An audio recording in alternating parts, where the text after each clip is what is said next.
Your fear is a weakness, and where weakness are, that's where Christ's strength is made perfect.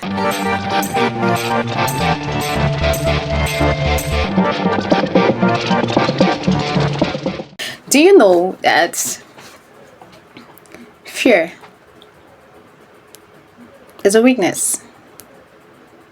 And we also need to understand that where our weakness is, Christ's strength is made perfect. Hello there, my name is Mercy Proof. Welcome to my channel, and today we are going to be dealing on what you fear most ensnare you. What you fear most ensnare you. Now, what does that actually mean? Is that whatever your fear is that which traps you. Okay, are you ready to hear this piece? Okay, so just like what I said, your fear is a weakness, and where weakness are, that's where Christ's strength is made perfect. Now, what am I saying is that victory is already ascertained in aspect of fear. Little wonder why the scripture has about 360 something verses talking about fear. And I believe that cancelled out fear each and every day. You know, God is intentional about this. And so he provided a scripture for every answer. Like, he provided the scripture to answer every aspect of our fears. And you see, with the way the world is going, everybody's facing one thing, and this has the ability to build fear. And don't forget that fear and anxiety has a way of playing itself out side by side. Now, what do I mean by that? Fear comes with what we hear and what we see with our eyes. Just as the scripture says, faith comes with what we hear. Hearing of the scripture, that's how faith is built. At the same time, fear comes with what we hear. That's how we fear it. Like, fear comes as a result of what we hear and what we see with our eyes. The same way faith comes with what we hear and what we actually perceive with our eyes and our minds. The same way fear comes. And when the thing comes straight into our hearts, we begin to ponder. That's where the anxiety comes. We begin to think our way out. How is it going to be? How are we going to step out of this and all that? And we try as much as possible to do the other way around. Instead of trying to present it before God, we try as much as possible to make a way out for ourselves. And you see, that is where the enslaving comes in. So anxiety makes you create an alternative for yourself. You know, when you take up this to God and you're like, Father, this is what is my problem, and you feel that he is not listening, and hence answer doesn't come.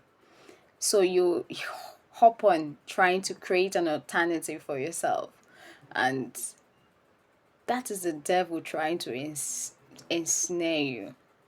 And that time when you're trying to think it out and trying to make a way for yourself, the devil is already creating a trap for you, trying to give you a result, and like giving you a way out, which is leading to destruction. I don't even get all these things I'm trying to say. Alternative does not work in the place of fear or anxiety. It doesn't work. What works is what God says, pay time. And you as an individual, you need to be patient to hear what God says. Hence, presenting this thing before God does not mean you should take it up again.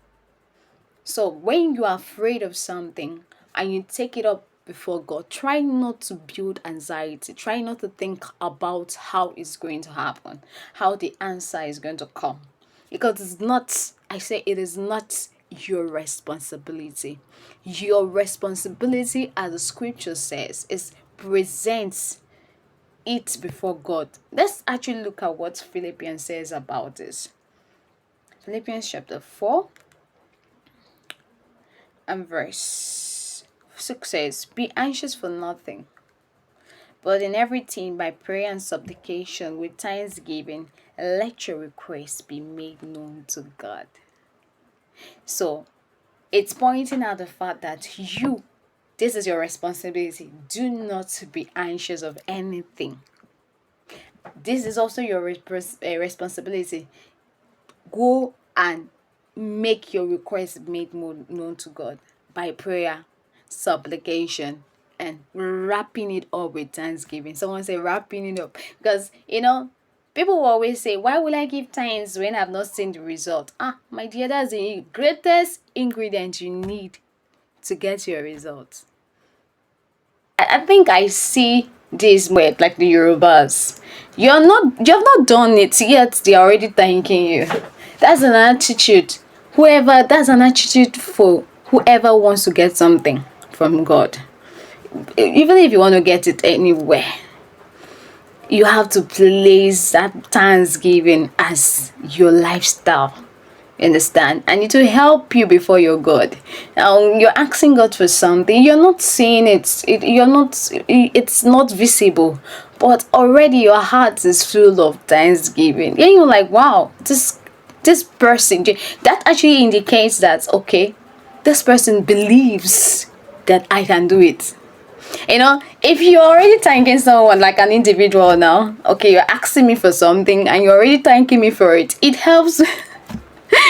I think you have a way of boosting our ego. Like if we have an ego, like it boosts our ego, and like, Mama, if this person feel like I can, that means I can. Also, we go the extra mile trying to make this thing happen, trying to make it work, trying to answer this person. That's because thanking the person shows that it's an indication that you trust that this person can actually make this work. So you see, God does not leave us in the dark. And hence the scripture. Before he warns you about something, he knows that it's actually gonna happen. So as much as whatever is happening around you, there is an answer. You just have to like, don't be scared of telling your father how or what it is or how you feel about it. You understand?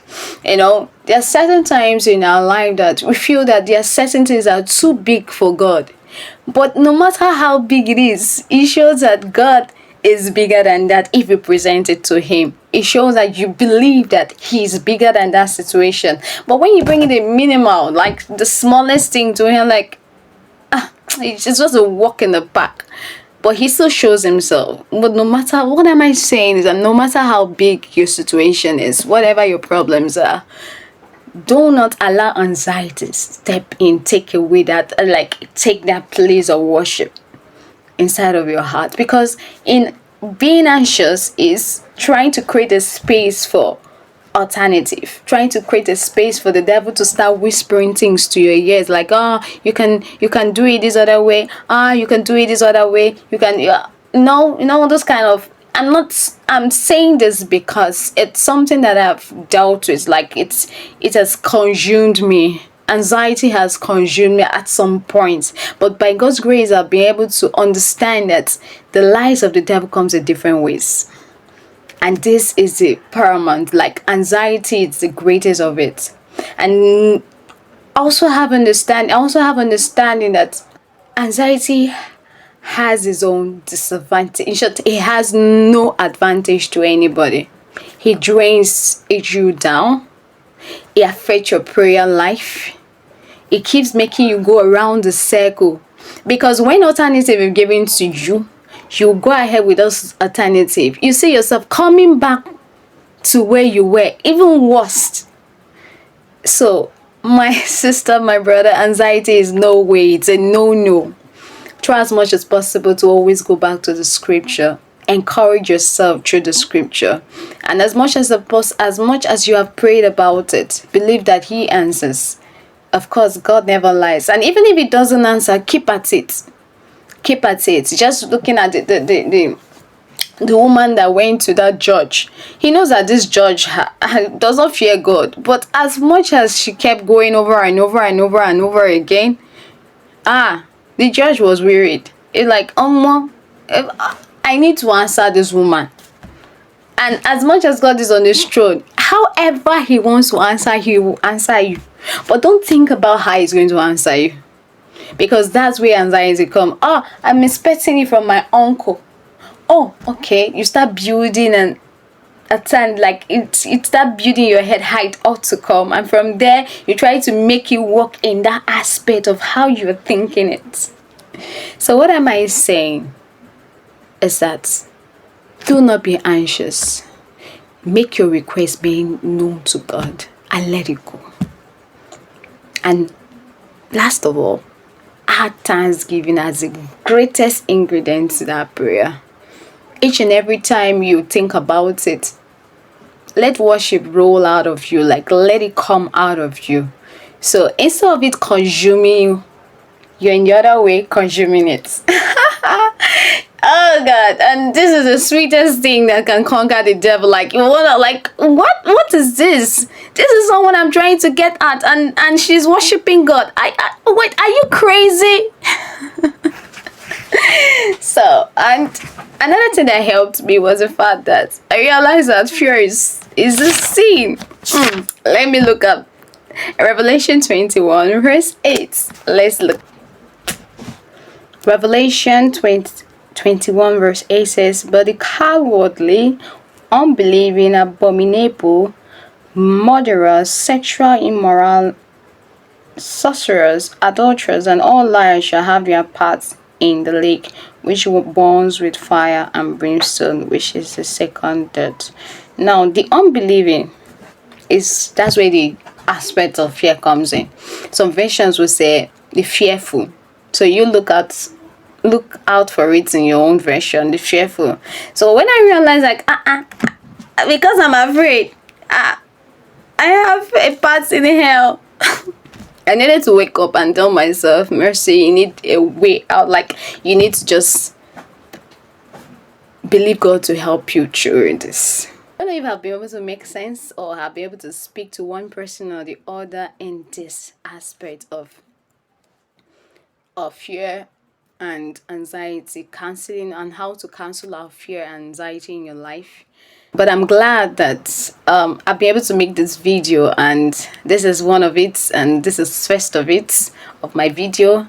Please try as much as possible to subscribe and tune in for more videos on how Christ can help you live a life of ease and bliss. Till I come your way, stay blessed.